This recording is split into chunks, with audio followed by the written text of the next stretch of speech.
Bismillahirrahmanirrahim. Assalamualaikum warahmatullahi wabarakatuh. Innal hamdalillah ma ba'du.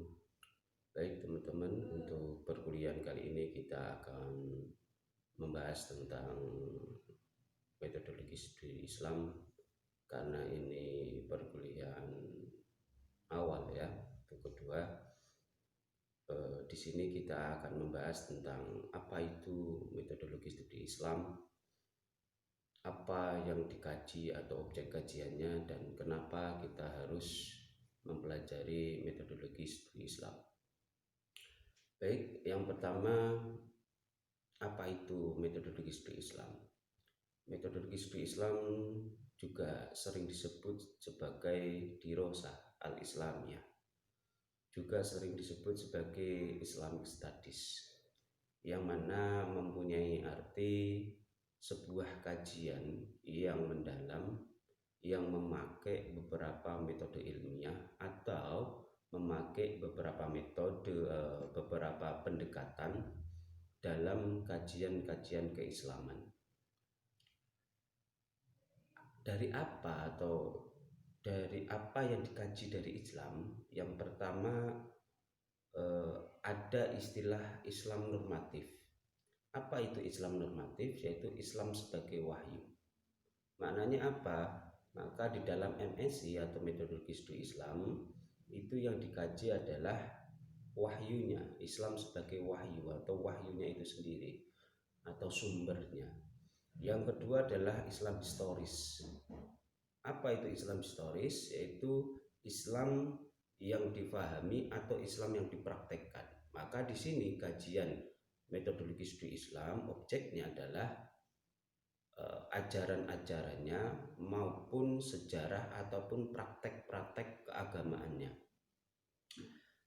Kenapa ada metodologi studi Islam? Karena yang pertama, ada 3 opini polemik dalam pengkajian keislaman atau pengkajian Islam.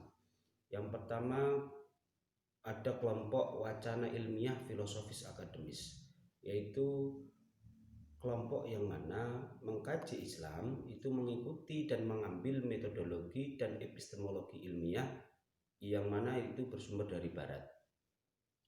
Yang kedua adalah back to the past, romantisme klasik atau romantisme masa lalu. Apa itu? Kelompok ini mengatakan bahwa mengkaji Islam itu cukup dengan kembali pada ke masa lampau. Karena apa? Mereka ingin menapaktilasi kembali peradaban ilmiah Islam masa klasik. Mereka beranggapan bahwa Islam dulu pernah jaya, pernah mengalami titik di mana Islam mengalami peradaban yang luar biasa, yaitu ketika di abad pertengahan. Maka kita, bagi kelompok ini, kita harus mengikuti masa lampau, orang-orang masa lampau. Yang ketiga, kelompok terakhir, ada kelompok independen. Kelompok ini menganggap bahwa Islam itu mundur itu karena mereka sudah meninggalkan Al-Quran dan hadis. Maka solusinya adalah bagi kelompok ini, kita tidak usah mengambil metodologi dari barat atau non-muslim, non-Islam, cukup kita kembali kepada Al-Quran dan hadis. Letak MNC di mana? MSI atau metodologi studi Islam itu memakai metode penggabungan antara metode barat, metode-metode kontemporer, dengan tetap mempertahankan metode-metode klasik. Itu yang diinginkan di dalam metodologi studi Islam. Siapa yang mempelajari? Yang pertama, ada istilah insider, dan yang kedua adalah istilah outsider. Insider itu orang Islam mempelajari Islam, itu diistilahkan sebagai insider. Orang Islam mengkaji Islam. Kalau outsider itu umat non-Islam atau orang barat mempelajari Islam. Saya ulangi lagi, insider itu umat Islam mengkaji Islam, sedangkan outsider itu non-muslim mempelajari atau mengkaji Islam. Ada istilah lain yang namanya orientalis. Orientalis itu orang barat, orang non-muslim mempelajari timur, mempelajari Islam. Dan ada istilah oksidentalisme. Oksidentalisme itu apa? Sebaliknya, orang muslim atau orang timur mempelajari barat atau non-muslim. Jadi ada istilah insider, ada istilah outsider, dan ada istilah orientalisme, dan ada istilah oksidentalisme. Tentu tidak semua orang-orang outsider, orang-orang non-muslim atau orang barat mempelajari timur atau mempelajari Islam itu bertujuan politis.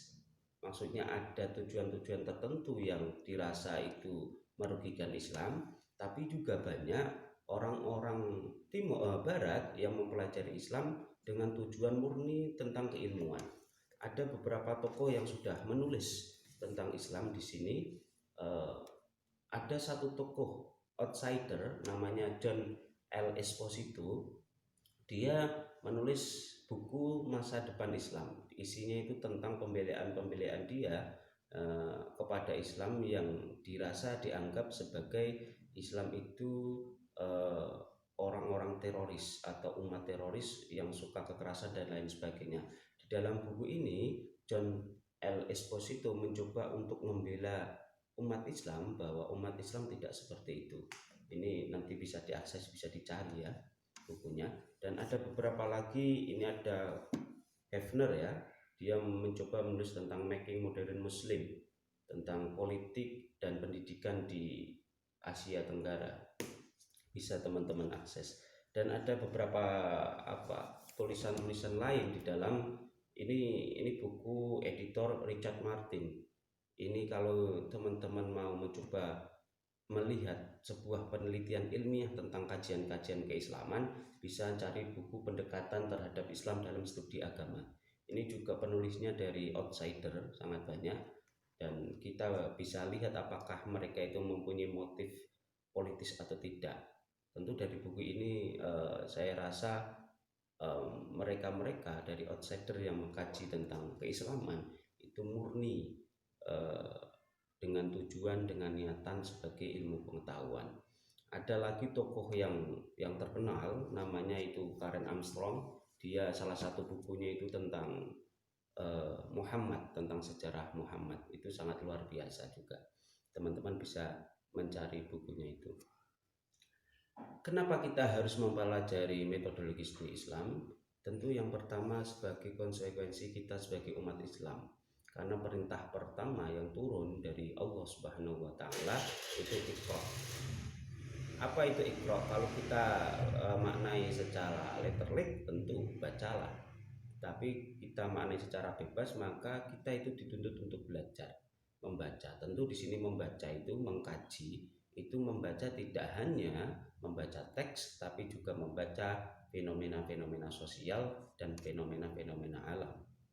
Dari perintah Iqra itu sendiri juga kita dituntut untuk selalu mengkaji dan terus mengkaji, terus belajar, menemukan hal yang baru di dalam ilmu pengetahuan.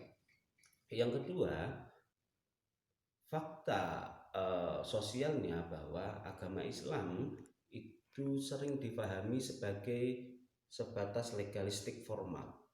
Hingga Islam itu tidak dianggap sebagai aturan-aturan moral. Akibatnya Akibatnya Islam terkesan lebih mementingkan bentuk daripada isi. Hingga di sini Islam tidak bisa menjadi sebuah solusi problem, tapi malah menciptakan problem-problem baru.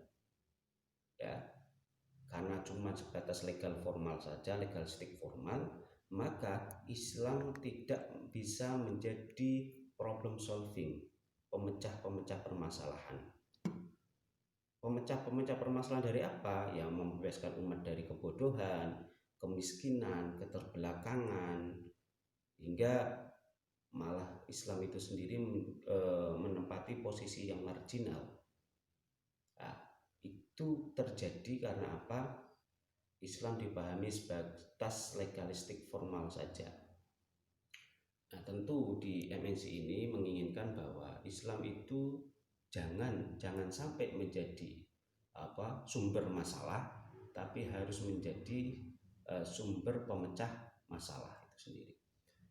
Yang ketiga adalah yang selanjutnya adalah kenapa kok penting metodologi studi Islam? Karena yang pertama adalah ingin menciptakan, mengurangi konflik-konflik keagamaan.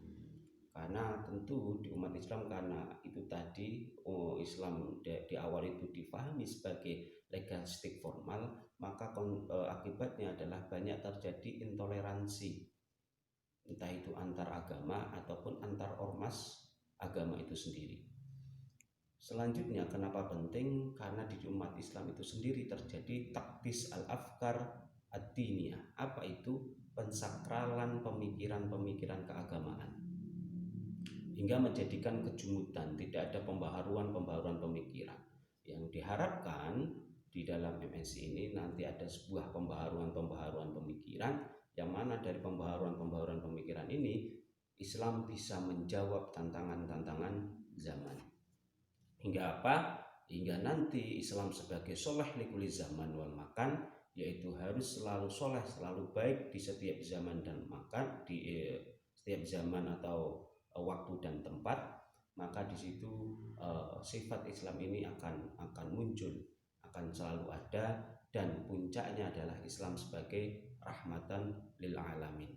Hingga nanti di situ Islam menjadi dinamis, progresif, bisa mengembangkan ilmu pengetahuan, mengembangkan kepedulian sosial. Artinya orang tidak hanya soleh privat saja, yaitu hablum minallahnya bagus, tapi juga hablum minannasnya juga harus bagus. Karena selama ini fenomena sosial itu menunjukkan bahwa orang, bahasa kasarannya ini, orang rajin sholat tapi sama tetangganya tidak baik, sama fakir miskin di sekitarnya juga acuh tak acuh. Itu enggak bisa. Itu umat Islam harus mempunyai dua kesalehan, yaitu kesalehan privat, yaitu kesalehan terhadap Tuhannya, yaitu hablum minallah, dan kesalehan hablum minannas, yaitu kebaikan terhadap sesama manusia. Itu yang diharapkan di dalam metodologi studi Islam. Baik, untuk pertemuan kali ini saya akhiri. Kurang lebihnya saya minta maaf. Wallahul muwaffiq ila aqwamit thoriq. Wassalamualaikum warahmatullahi wabarakatuh.